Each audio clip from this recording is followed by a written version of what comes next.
Yo, what's up? So I'm back with another word. I touched on this topic before, and it was like maybe 2, 3 videos ago. Today I'm gonna just talk about the suffering and why it's necessary. If you pay attention to the church that's going on right now, a lot of the pastors, they basically, only speaking on, the breakthrough. They're speaking on the mountaintop. They're speaking on increase. They're speaking on the blessing.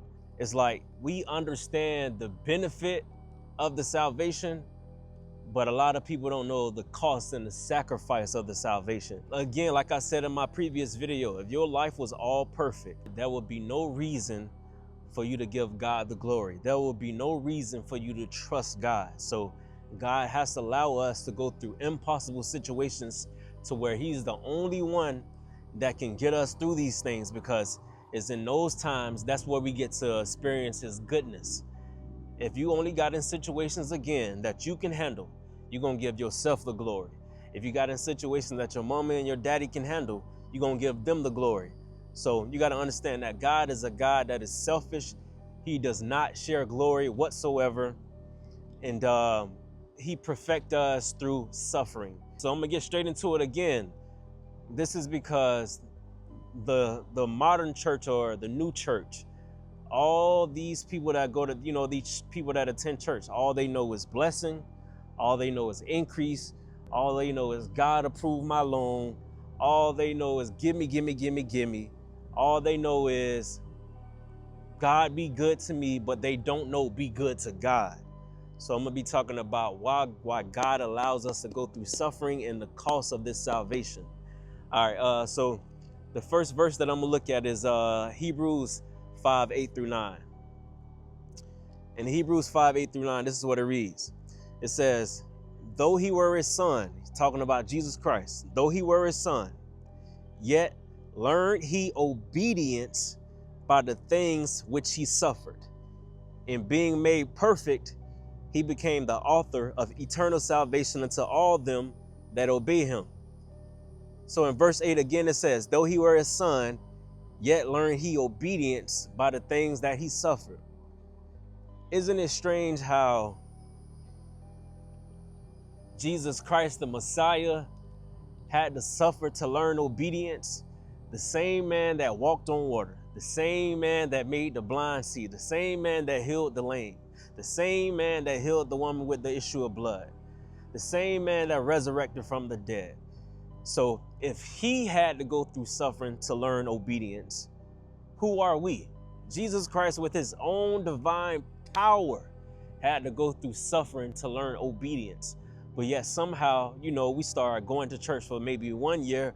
We learn us a few little scriptures and we think that we just got it all together, that we're just the most obedient creatures on earth. That is a total lie. So again, the first reason that we go through suffering is so that we can learn obedience. My suffering, it makes my heart soft. My suffering is what's going to make me yield to God's will. My suffering is what's going to make me always be obedient. I'm not going to want to be disobedient if I keep on remembering the sufferings and the trial that God took me through. So again, you got to understand that suffering is simply to make you more obedient. The more the suffering I go through, the more my heart is going to be softer and softer and softer. The more you're going to say, hey, I don't want to worry about my will, I'm going to worry about God's will. Suffering, again, is to make me be more obedient. Suffering is what builds character. And you have to watch who you get advice from and who you listen to.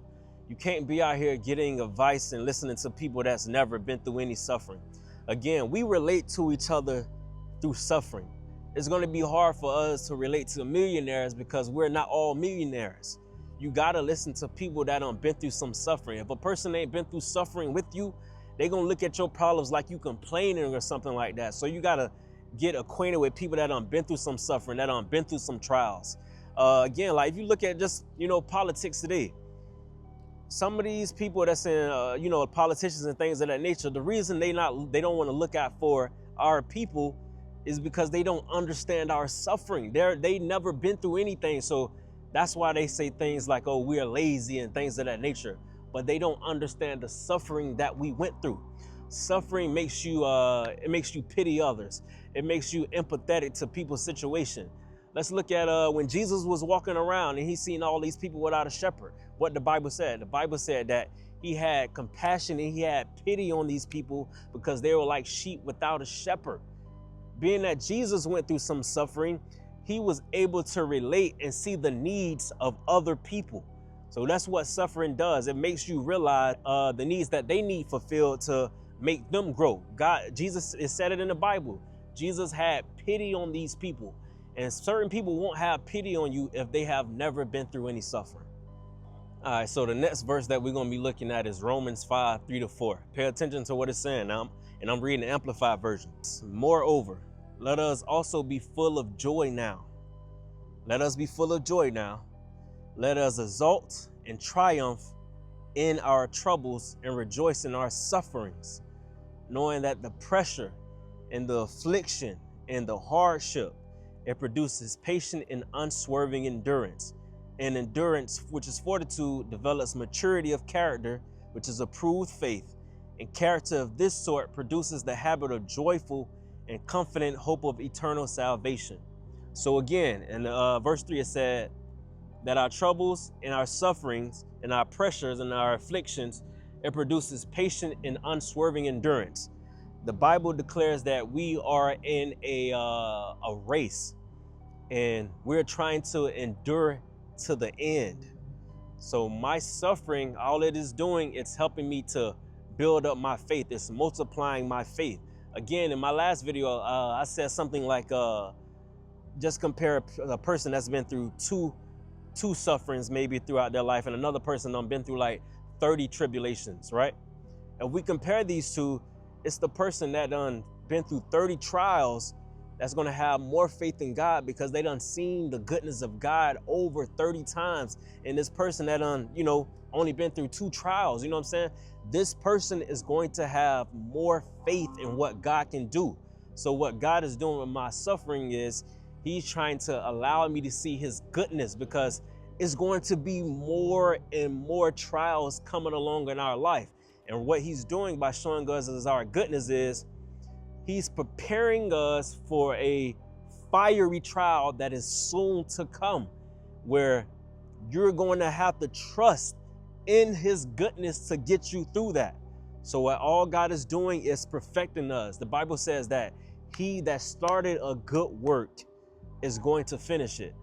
So what that means is, in the midst of me having a bad attitude, in the midst of me being selfish, in the midst of me being a fornicator, in the midst of me always cursing and all of that, God is going to perfect us.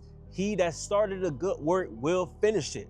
So even if I got to mess up your finances, I'm going to break that habit of you being selfish.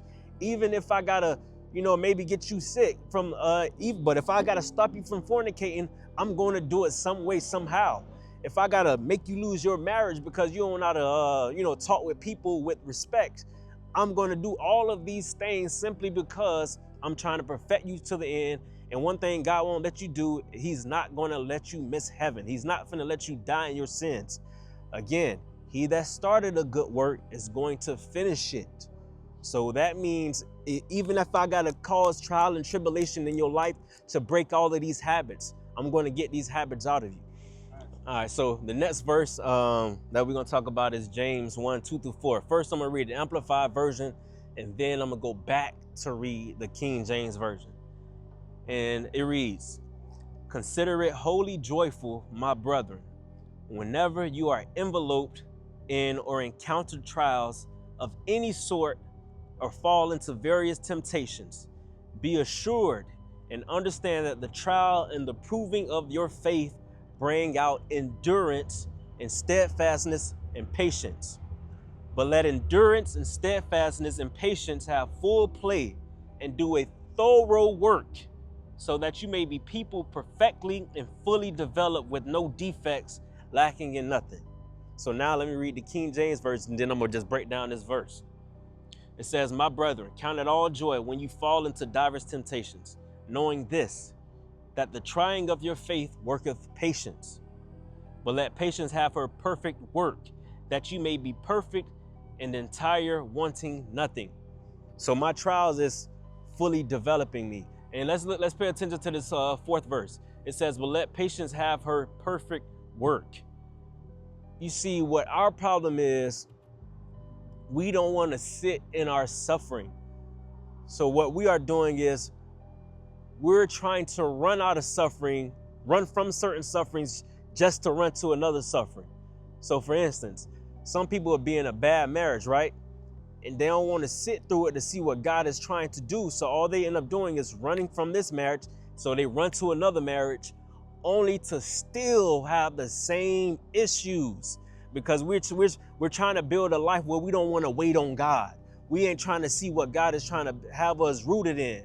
Again, people that's having like financial issues, right? If you just got, some people, they'll get evicted from an apartment or something like that, right? And them, what they, being that they don't want patience to have its perfect work, what they'll do is they'll run to the pawn shop. And now you done became a slave to the lender. So not only did you get evicted, now these people got the pawn shop, got your equipment. So now you steady running from suffering to suffering, suffering to suffering. And we're trying to build a life without God. People got financial issues, right? But being that we don't want to wait on the Lord, guess what we're doing? We're going to get 2, 3, 4, 5 jobs, right? Just because we're trying to save ourselves. We don't trust God. So we don't want to, we're not being rooted in the suffering. We're not willing to wait. We're not willing to let patience have its perfect work. We're not willing to let God show us what he's trying to develop into us. We're not being perfectly developed. All we're doing is running from suffering to suffering this whole time.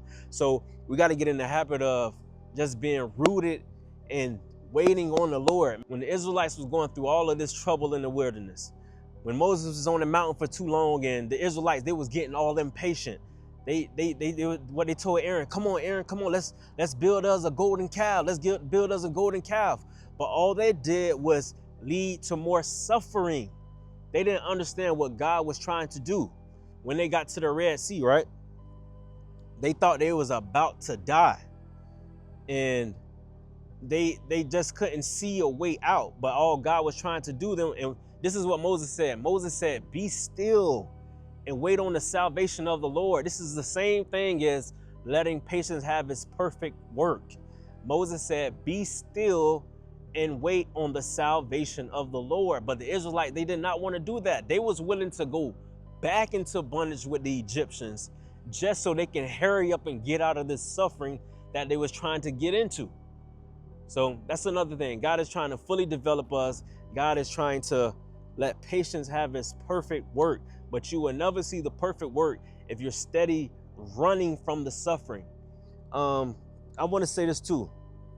If you look at our youth nowadays, our youth is not used to suffering because we have parents that steady overcompensating.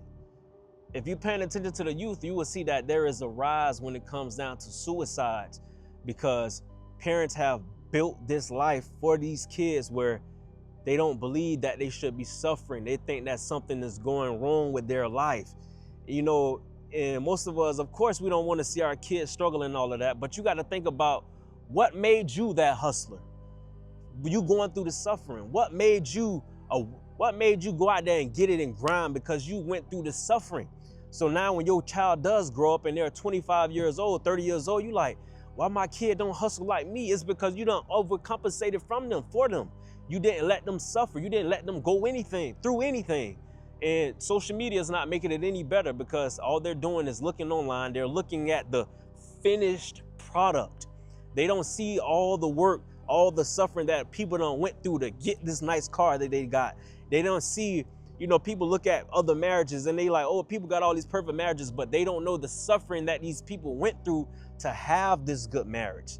They don't realize what it takes. So our youth is being misled, and parents, we got to fall back some and let them go through some things, because if we overcompensate, you're really just doing a disservice to them when they become adults. And everybody should pretty much know the whole story of Job, and how Job was the most, you know, blameless man. He was the most just. He was the most righteous man on the earth at this time. And so let me just read Job 1:6. I'm going to the 6th verse. Now it says, Now there was a day when the sons of God, which is the angels, they came to present themselves before the Lord, and Satan came along with them. And the Lord said unto Satan, Whence comest thou? Then Satan answered the Lord and said, From going to and fro in the earth, and walking up and down it. And the Lord said unto Satan, Hast thou considered my servant Job, that there is none like him in the earth, a perfect and an upright man, one that feareth God and escheweth evil? Again, let's read verse 8 again. It says, And the Lord said unto Satan, Hast thou considered my servant Job? You mean to tell me that God is talking to Satan and saying, have you considered my servant? That's what the Bible is saying. God is saying to Satan, have you considered him? Why is God telling the devil to consider me if I'm the most just man, if I'm the most blameless man? Why is God telling this devil to afflict me? Why is God letting troubled waters come upon Job? Think about it like this here. There is more glory to be seen. This is why God afflicts us, even when we are doing the right things. You got to think about the crisis. If you're a Christian, our crises are not meant to destroy us. Our crises are meant to complete us, fulfill us, right? So our suffering, if you truly in Christ, our sufferings don't come from when we're doing the wrong thing. Our sufferings come from when we are doing the right thing. So what is he trying to show Job? He wants Job to get on another level of glory. That's what he's trying to do. See, me, I teach 8th graders, right? And I got a few like gifted 8th graders. And my 8th graders, they end up, getting real comfortable. They feel like they ain't got to do the work just because they so gifted. They don't got to know it. So me as a teacher, what I have to do is I got to go challenge them. Even though you don't master 8th grade, there's still 9th, 10th, and 11th grade and 12th grade to come. So my job is what God is doing, being that Job was so blameless and good, but God got tired of him walking on that level. So God wanted to make his level of glory step up. So that's why he sends tribulations to Job's life, because there's another level of glory to be served. So we're going to be looking at 1 Peter 1 and 11. Just a quick little example about suffering. And it says, they sought to find out to whom or when this was to come, which the Spirit of Christ working within them was indicating when he predicted the sufferings of Christ and the glories that shall follow. Again, predicted the sufferings of Christ and the glories that shall follow. So what is that telling me? That's telling me that glory always follows suffering. The sun always follows the storms. Pressure always make diamonds. It said that the glory always follows the suffering. So God is trying to prep me to be a carrier of his glory. The more revelation you get from God, the more suffering you're going to go through. You're not finna get more anointed without going through some suffering. It's just not finna happen. That's the type of God that we serve. The more revelation we have, the more suffering we go through. And this is why people always talking about, man, I want to preach like him, and I want to preach like this speaker and that speaker, but you don't understand what he done been through. That's the only reason why he can preach this way. It ain't about me reading and get more knowledge. Yes, anybody can do that, but it was the suffering that's making his heart pastor out unto you a certain way. So you got to understand that the suffering is followed by the glory. This is why these pastors are so good at what they do. It ain't about just their knowledge. It was their trials that they went through, and God softened their heart, and they're speaking to you from their heart. If I speak to you with just knowledge, yes, you'll get it. But if I speak to you directly from my heart, you're going to feel what I'm saying. Does that make sense? This is what grace is. Grace is giving me what I didn't deserve. You got to look at grace another way. Grace is God. These trials are grace. This is grace for you. The suffering that you're going through is grace, because God is perfecting you before the end happened. But what would happen if I never went through these trials? I'd still be selfish. I still be fornicating. I still be, getting drunk. I still be doing all of these sinful things to my body. So therefore, you got to look at your trials as grace obstacles, if that makes sense. My trials and my sufferings is grace towards my life. God is actually helping me out. Again, he who started a good work will finish it. If God's love draw me near, or if his love already drawn me near, right? He's not finna let me miss heaven. So even if I gotta give you cancer, for you to still get in the kingdom of heaven, I'm gonna make sure it happen. Even if I gotta get you homeless, I'm still gonna do what I gotta do to make sure you enter into the kingdom of heaven. What did the Bible say? The Bible says something like, cut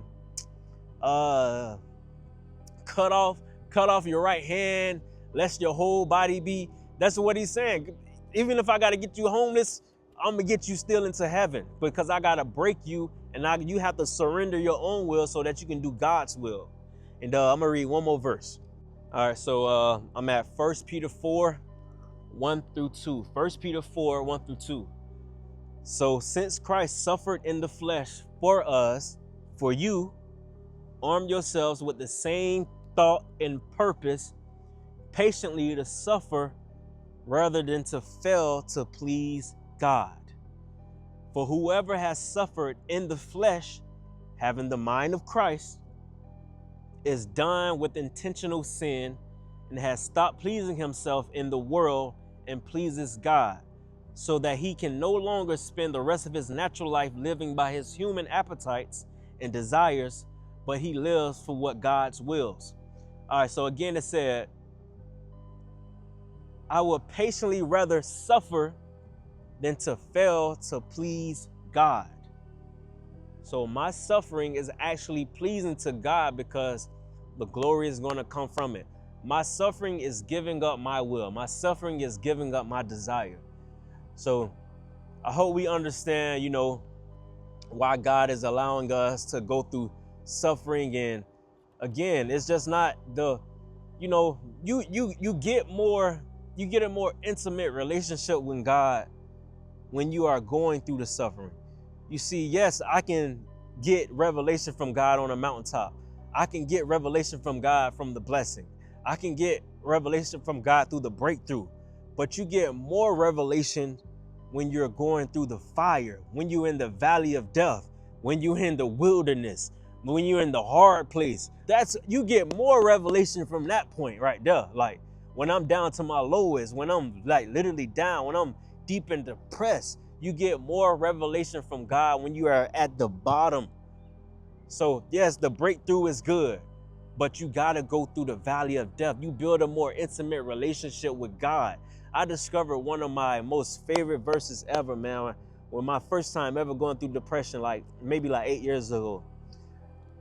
During that time, man, I built such a strong relationship with God. I had found my favorite verse of all time. That's a verse that I will never forget, that because of the suffering that I went through. And the suffering is now I'm never going to do what I was doing at that time. I'm never going to do it because my suffering, it reminded me to not do what I was doing at that time.